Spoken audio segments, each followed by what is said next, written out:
Greetings, punks, goths, metalheads, herberts, herbetters, Martians and subterranean folk.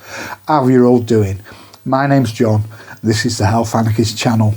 So today I'm going to be doing a sit down indoor story time video, and I'm going to be chatting about what it was like back in the day in the early 90s when I first went out and met my punk family.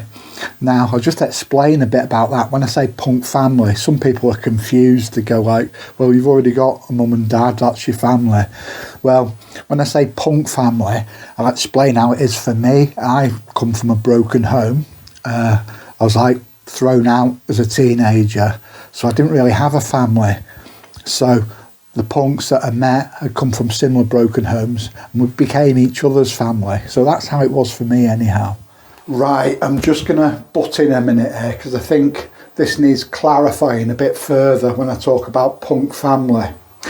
A lot of people, as I said, they come from broken homes and broken backgrounds into alternative subcultures, and the subculture becomes a new family. And the reason for that is when they've come from problem backgrounds, they're not getting the unconditional love from the family. They're not getting the unconditional positive regard from the family.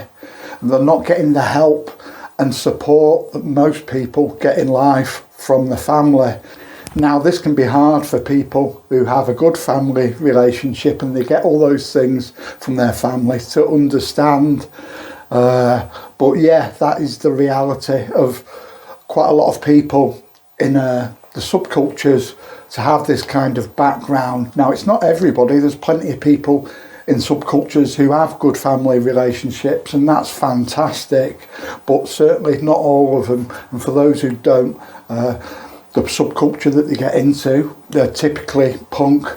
That becomes their new adopted family. So anyway, sit down, make yourself comfortable, and I'll tell you this story. Right, so go back to the early 90s. I guess I was about 21, and I'd not really met any of the Manchester punks before this time. I sort of met people in my own area who were into like metal mainly, and a couple of goth people, but I'd not met any of the sort of main Manchester punks. So what happened is I went to Manchester City Centre to see a band. The band was a metal band actually, called Bolt Thrower, but I was really into them, even though I was into a lot of punk. I like some metal stuff as well. So anyway, before going to the gig, I went to this place called the Salisbury, which was a pub. It's like an alternative pub, and a lot of people went there before going to gigs for a few drinks. And I saw this guy stood there chatting to a metal guy, and this guy had all the sort of bands that I liked on his jacket, like Discharge and Conflict and stuff like that. So I got chatting to him, and I said, I'm into all that stuff as well. And he was going, brilliant, you got to the gig? I said, yeah. So we got chatting, and we got on really well, really quickly. And the guy who was with him called Mosh, I got on with him as well. So we all went down to the Bolt Thrower gig. And standard malarkeys, we got chatting to each other, you know, throughout the night and got to know each other a bit better. I can remember things like the punk guy who I met was called Stonk. And Stonk was going, let's climb up on these speakers here and stage dive on the students' heads, and just standard gig malarkey really. And before the end of the night, Stonk goes to me, why don't you come down on Saturday? It's Punk Sabbath Saturdays, and we meet on Brown Street. So I went home after the gig, and I was thinking, this is really cool, meeting other people just like me, into punk. So I went down to town on the Saturday to the city centre, and we met up Brown Street. We got chatting a bit, having a laugh, talking about bands and stuff. And Stonk goes to me, he goes, I tell you what, I'll paint you a leather jacket for you, just get us a bottle of cider. So I was thinking, I don't know this guy that well, but yeah, I agreed to it. But that's besides the point. So what happened is we hung round in town for a bit, and met lots of other punks in town who'd come for the Punk Sabbath, which was the Saturdays back in the day. And after we'd hung out for a bit, Stonk goes, why don't you come back with us to Hume, come back to our squat? So Stonk was living with this other guy called Spewy at the time. So Stonk and Spewy invited me back to their squat in Hume, which was not far from city centre. It was only about a mile, if that, from city centre. So I go back with Stonk and Spewy, and I think Mosh was there, who was at the bolt thrower gig as well. Anyway, in Hume, it was a bit of a wasteland at the time. It was due to be redeveloped, and there was these huge flat projects called the Crescents, and they were pretty much derelict. There was a few squats opening in them still, with a few punks mainly, and there was a squat punk venue, and that was still running at the time. But on the day when we went past, Stonk goes, let's go hang out at the Crescents for a bit. So it's this really strange place, all these derelict, boarded up flats with just a few squats left. There was loads of interesting graffiti, punk, political stuff, and we just hung out there for a while. I can remember drinking cider and climbing up on some of the structures, and we hung out there for a bit, and there's more stories about that, but that's for another day. We hung out there for a bit, and then we went back to Stonk and Spewy's squat.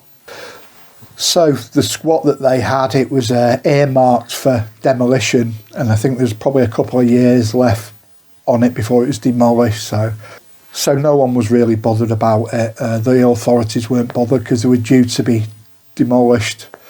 So we goes there, and remember the downstairs of the squat, they said we don't use that because apparently there had been a way, and then a load of heroin addict junkies had been in, and they trashed the place basically. There was loads of used syringes everywhere. It was disgusting, and even back, we're all messed up. None of us was ever interested in heroin. Everyone knew, as messed up as we were, that it was just total losers drug, heroin.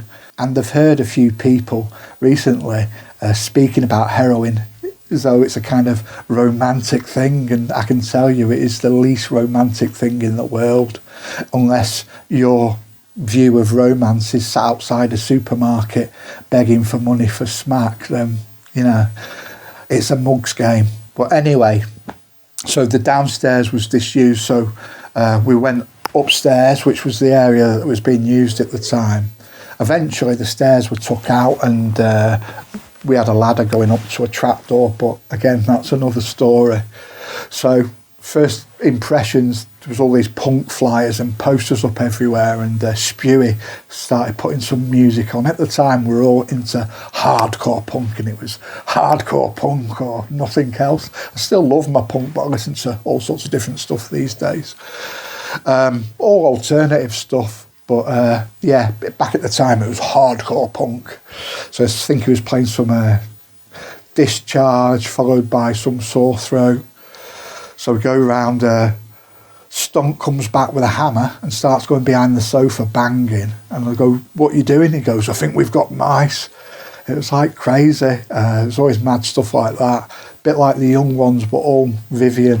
I can remember years later in a different place, there was an axe embedded into a TV screen because someone had chucked an axe at a telly because he said TV was killing the art of conversation.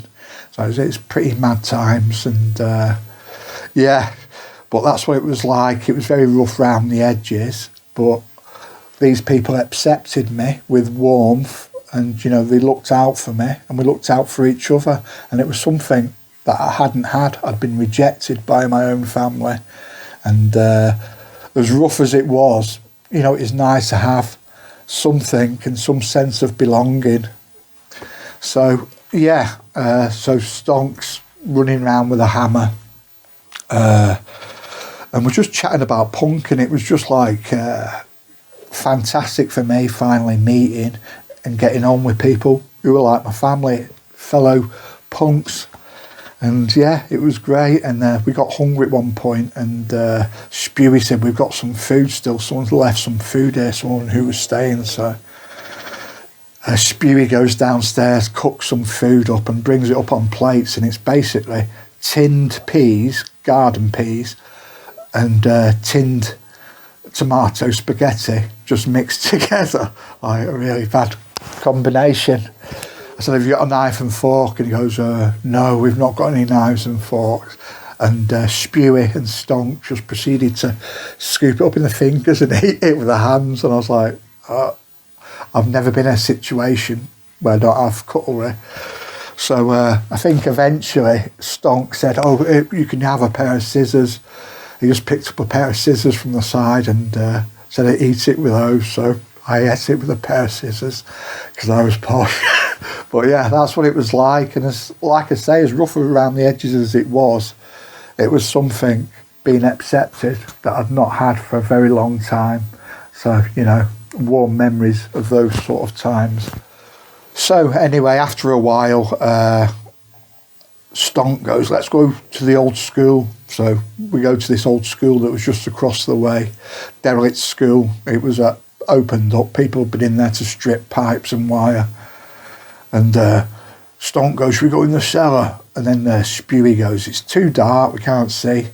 And then Spewy found a plastic doll's head.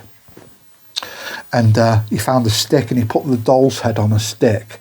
And then Stonk lit it up with a lighter, and this melted plastic just went up in a big blaze. But it was like a makeshift torch. So we went round exploring this old cellar, pitch black apart from the torch, under this derelict old school, which was pretty cool, seeing all the old generator machinery and stuff. So eventually the doll's head burnt out, and we sort of struggled back up in the dark, and we went back to the squat. So anyway, Stonk goes, why don't you stay here tonight? You can sleep over. Eventually, I ended up living in the squat, but not at this time. So I go, yeah, all right. And I think there was a gig on in town that night at the Star and Garter. So the plan was to go to the gig at the Star and Garter and then come back to the squat, and I could stay over. I can remember getting ready before the gig. Everyone was doing each other's hair. We all had spiky hair at the time, helping each other. We had clippers there, so people if the sides of the hair was growing a bit, they'd be shaving each other's heads, which is a lot easier than shaving your own head, infinitely easier. I can even remember Spewy and Stonk, saying, do you want some badges or patches? Because they had spares of some of the stuff they had. And, it was like that. It was all like helping each other out and sharing, and it was all for the punk scene. And so the next part of the adventure was going up to the gig at the Star and Garter, but that's a tale for another story. So let me know in the comments below if you enjoy this type of video, because I will do these as a series when I do an indoor video. And there's a lot more tales to continue with this. So I hope you enjoyed it today. If you did enjoy it, please don't forget to give us a like and a subscribe. And until the next video, keep yourself very safe. Take care. Bye now.